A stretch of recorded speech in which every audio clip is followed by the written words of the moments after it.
I'm Gregg Corrigan, the co-owner of Happy Craft Brewing, downtown Moncton. We just celebrated our 1-year anniversary, July 28th, yeah.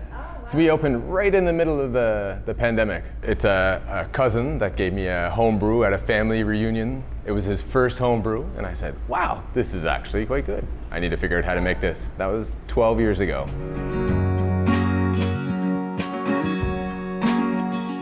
So for me, the brewing process is all about creating stuff and stuff that people enjoy. This is what it all comes back to. In New Brunswick, it's really about hanging out with the people in this tap room. That is the fun, the chatting with people, having a beer. It's all good times. You actually get like the same crowds coming through every week. It's kind of fun. So you actually get to know the people pretty well, actually, over a period of a year, and just having little conversations here and there, and it's quite fun. This building is really what makes Happy Craft unique. This downtown location with all of our process on display at all times. It's really the fun that we have here with the people who come in on a weekly or monthly basis. It is this 1950s building that we've renovated and brought back to life and gave it a new story. And then just everything's all exposed. You can see everything from start to end, grain to glass. We're small, family owned. It's really me and my wife are the two owners of Happy Craft, and then we have a very small team. There's 8 of us in total. We work together closely all the time, and it's really just a small group, and it's a lot of fun. When I started Happy Craft, and I have a day job that I do on the 9 to 5, and then this is my after work hours and my weekend time, and I like having a lot of different aspects to my life. I find people more interesting when they have a lot of different interests and a lot of different views. So I actually like hiring people that have another job. And so I have a number of professional people that work here 1 shift a week. They might do a weekend, maybe they do a shift during the week. And so it's quite a lot of fun. You get a lot of interesting conversations happen that way.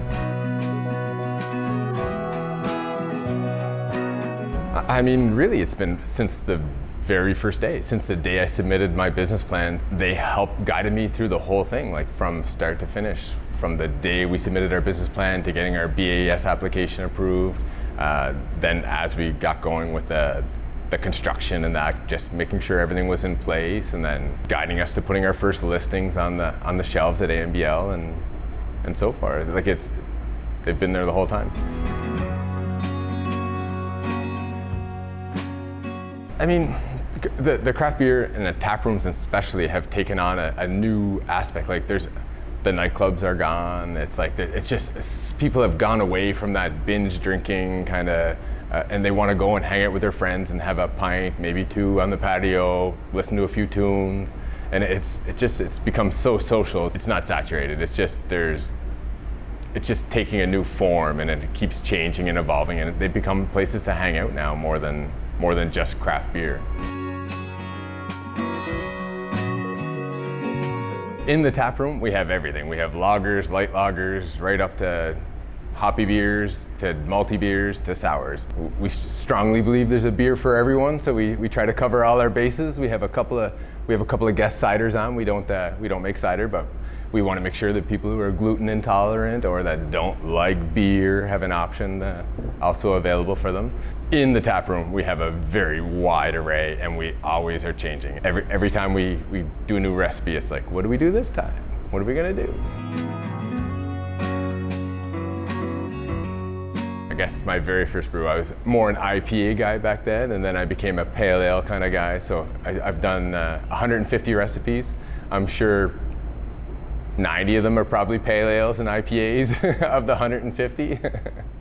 And Sebastian is not much better. He's got 140, and he does a little more traditional beers. He does some saisons and stuff, and some farm ales and that. But again, pale ales and IPAs are where we drink, I guess.